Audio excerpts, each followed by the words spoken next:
Hello everybody. So now here in this video what we're gonna do is we're gonna study the remaining variables whatever we have, and then we gonna do the binning of the data, right? So what binning is, right? So let me just try to help you understand. Let's say somewhere it has been given age, right? So for example, let's say 20 years, 20 34 years, 25 years, and 78 years. This is how mostly the ages are given. Okay, so what we do is when we are doing the analysis, we create intervals for this. For example, for this, let me just sort this data for first of all. And when we sort this, so for this we can say age between 20 to 30. All right, so this is what the age group, right? Then for this age will also come in the same group. Okay, then we can say, let's say, you know 30 to, let's say, 50, and this 34 years comes in this group. Okay, and same and so on. So this kind of intervals which we create, that's what I'm referring over here as binning.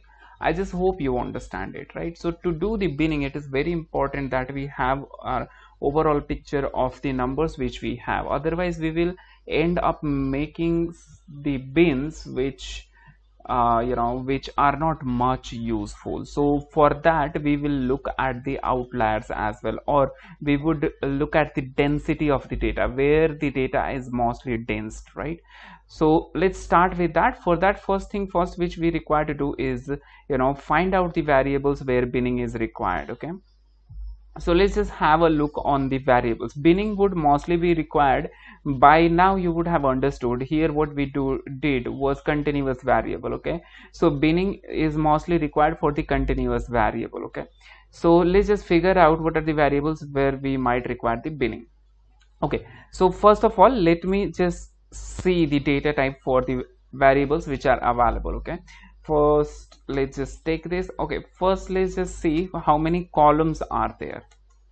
Before that we proceed, so we are left with 43 columns. Okay, that's cool. Now the next thing, we need to see the data type for each of the columns, so that you can check using info. And here we go. When you see this, wherever you see float, that means again that's a continuous variable. Int is also the same thing. Int could be both of the things, it's categorical or the continuous. Okay, now over here you see object, that's something which is a character variable. That will be a character variable. For example, if you see code gender would be having the value like male, female, etc. So that's why I'm saying it is going to, that's why it shows that it's an object variable. So our main focus here would be on float variables, something, let's say these variables. Okay, this set of variables, or maybe the amount variables which we saw previously. Okay, you see amount credit, amount annuity, these all variables. So our focus is going to be on these kind of variables. Let's just try to have a look and understand the data, because here we already have seen the overall information. We will also try to see the number of unique values and unique, what is the number of unique values each of the columns has, and then let's just sort this. So this will give us the understanding whether the variable is discrete variable or the continuous variable. Discrete, when I say, means classification variable or categorical variable, which generally stores the flags like 0, 1, or maybe 1, 2, 3, 4, something like that. Okay, so those kind of variables we are just going to try to figure it out over here. Live reason not working, this has only two types of value, which would be generally 0 or 1. So for sure this is not a continuous variable. This also doesn't seem like a continuous variable, where it might have the value like some in decimals or some value where we require to perform the calculation. Def 30 count social area circle, again this is also not the one which we may require to do the binning and all. So what I feel like over here is the variables which are having unique values, let's say 33, this one, OBS 30 cent social circle. Let's just see what sort of values does this particular variable have. So here I will say app score, and into this I'm just putting this variable, and let's just see unique, and let's just see what is the value that we are getting. Just see, these are also the content, I mean the variables which have value like 1 2 3 4 5 6 7 8 9 10. So that's all right. I don't think here also we require to perform any kind of binning. Okay, so this is how you can study the variables where the binning is required. What I feel is starting from here, this all would require the binning. Like you can see here, it clearly says amount, goods price, amount, income total. This is some this all are float. Okay, days last phone change, how many days has it been when the phone number was changed. So of course it will not be a classification thing. It would never say that one, or either one or two, either 0 or 1, something like that. It will give you the absolute number of days. Okay, so these sort of variables I feel we require to look into. Of course not this one, this is the ID variable, we don't require to look into these variables. So these are the one which require our attention, which we need to have a look into this, right? So amount, good price, amount, income total, last phone change, credit, amount credit, days ID publish, days employed, day amount annuity, days registration, days birth. Let me just copy this and put it in a separate file over here so that we will use it as a reference whenever we need.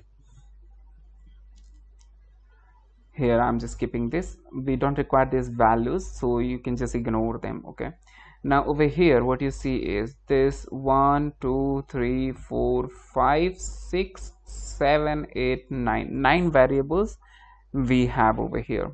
All right, so out of this we will see not all the variables we require to do the binning on. We will pick wherever it is needed. All right, so let's just go ahead and try to evaluate the variables. Okay, so here what I will do is, like you have understood the data, right? Or just looking at this particular thing, if you want to study it more, here is a sample. You can just export it in Excel and you can have a better view of it. So I think it is pretty clear, we can go ahead, right? So let's just start with the first variable, which is amount, good price. Do we have it? Yes, here is what we have. Let me just say app score, and in here this is what I'm going to say, app score column removed, and then describe, oh god, the okay.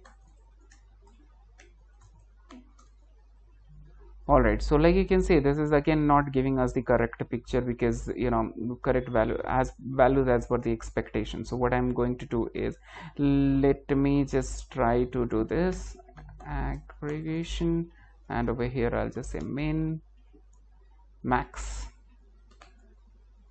and then median.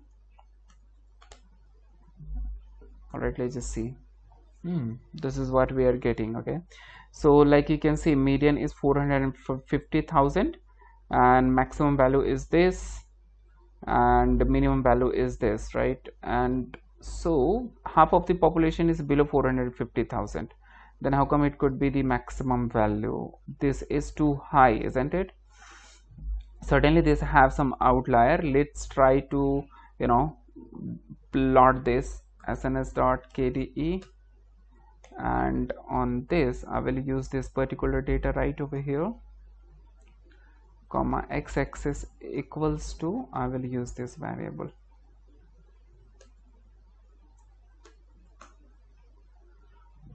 Okay, let's just say here data. Let's just see how does it looks like, if it's a skewed data or what. Why I'm studying this is because, you know, we require to make the binnings on this, so we just need to be sure what is the range that we should start with. All right, so that's why I'm just trying to have a look into it. So here, like you can see, the data is right skewed, right? You can see it has a long tail at right hand side. So this has certainly uncertainty. I'm not sure if uncertainty will be a good word. Let me just try to create a box plot out of it. SNS dot box plot, and on this again I will try the same thing right from here over here. So if you see over here, all right, so this is, it's showing the values like this. Let me try this. Okay, SNS dot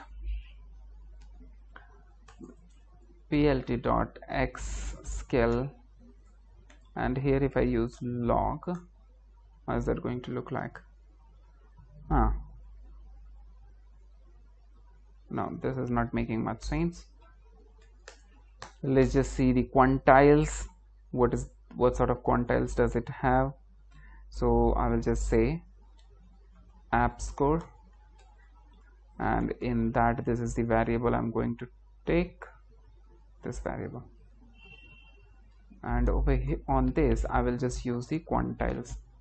I've created a separate video for this quantile thing. If you want, you can just give a look, have a watch on that. Okay, and then over here I'll just put some quantiles. Let's say 10th quantile, 20th quantile, 0.2, 0.3, and then 0.4, 0.5, 0.6, 0.7, 1, 2, 3, 4, 5, 6, 7, 0.8, and then oops, I make a mistake, 0.9.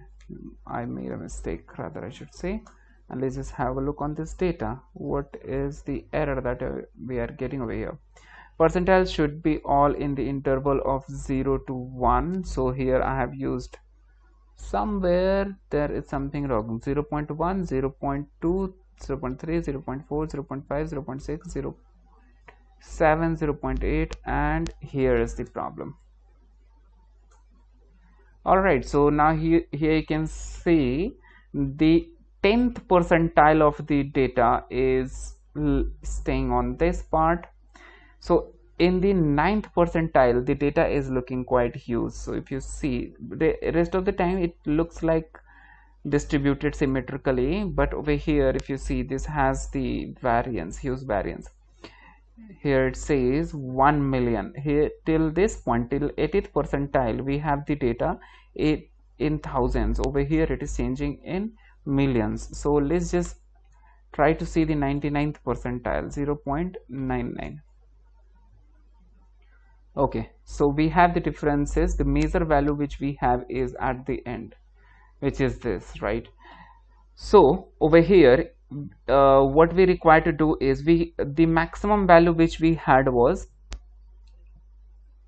the maximum value which we had got was 404.05 million. So this is absolutely a outlier, because you see till 99th percentile also we are not getting that value, right? So here we can conclude that the most of the values are below 1 million, right? Below 1 million. Okay, so this is how we will, so while creating the binning, creating the bins, we will take care of this thing. Now this will help us in binning the data. Let me just try to delete this over here from here, and I will create the bins for this particular thing. Okay, so here is what we call it. I'll give it a name as range, and over here I will just use this. Here is a function which is called pd.cut, and inside that what you can do is supply the data on which you want to perform the binning, and then you supply the bin, and then you supply the labels. Labels will be, okay, so here, come back over here. So labels will be this kind of value. What is it that you want to say? And then for in bins we will have to supply what is the value that we want to consider. So to this you can also say that below 30, right? So below 30 is your label, and the value which you are going to consider in this interval will be bins. Okay, so let's just try to create the these two lists over here. Bins equals to, here I will just say, let's just start from 0. And what is the minimum value that we have? Though we can start from 0, but I just wanted to have a look at the minimum value. So it's safe to start from 0. We will say 0 to 40,000, because below 40,000 we don't have anything. So we'll just say 0 to 50,000. Okay, 0, then we're gonna say 50,000. This is 180,000, right? So let's just say 0 to 50,000, and then 50 to 100,000, then 100 to 150,000, then 200, then what else? Then we can say, 250,000, then 300,000. All right, so this is how we can make multiple intervals. Let me just try to increase this for the 300,000, and after that I'll just make it 400,000, then 500,000. I know I'm not following the same pattern from there. Okay, 500,000, and then 600,000, 700,000, 800,000, 900,000, 900,000, and then the last value which we have is, let's just say we will require to give the value something greater than this. So I'll just copy this itself, okay, and come over here. Let's just put this thing over here. Okay, now all these things has to be in thousands. Let me just put it over here. If you want, you can skip this part because it's nothing. I'm just repeating the same thing. Okay,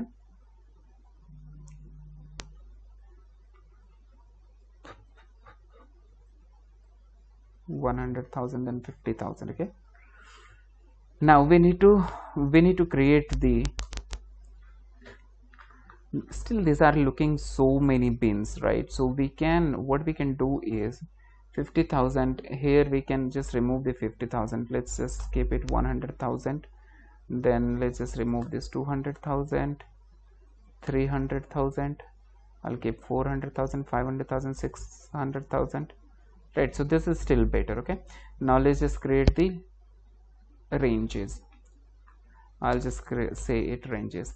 So the first range is 0 to 100k, then 100k to 200k, and so on. I will just be repeating. So I'll pause the video and then I'll complete. Alright, so like you can see over here, I'm done with creating these ranges. So if you see, this particular list has somewhere 11 values stored into it, and this particular one has 10 values only stored into it. So ideally this particular one should have less number of elements, one less than the number of elements which you have into this one. Okay, so that's what it is. Now let's just take this and put it right over here, and let's just see if this works. Okay, let me just hit enter.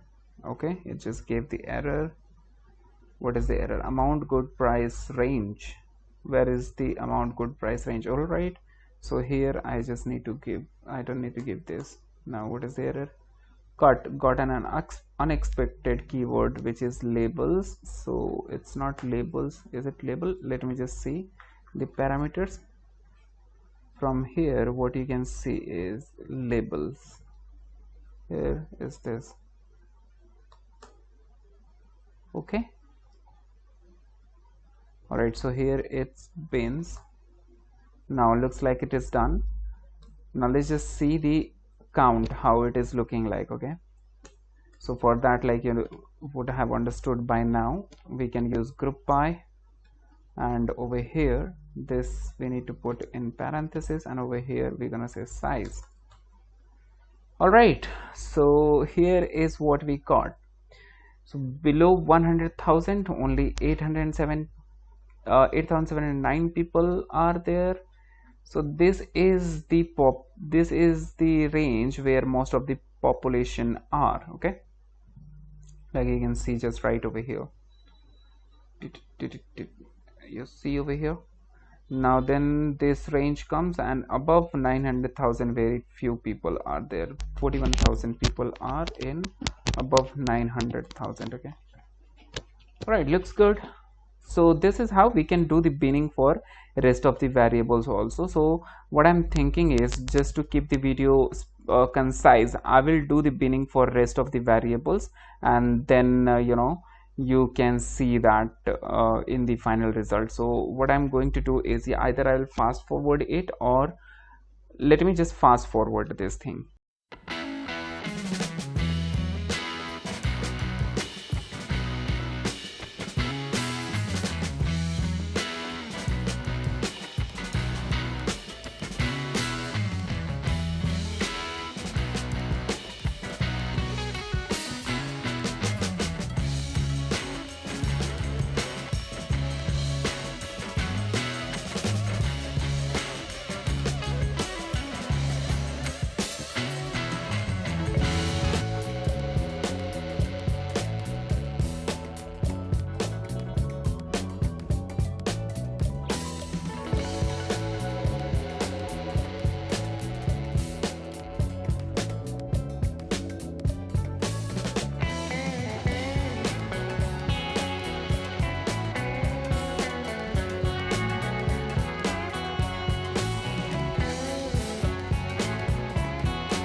All right, everybody. So I think I'm done with binning all the required variables. So let me just give you a list of variables which I have for which I have done the binning. So these are the variables for which I have done the binning. You see, these 6 variables which I have for which I have done the binning, right? So I'll just show you a summary of all these variables, how these variables look like, but not in this. In the next one, when we start with analysis, I'll just show you a glimpse of that. Until then, happy learning. Wish you very all the best.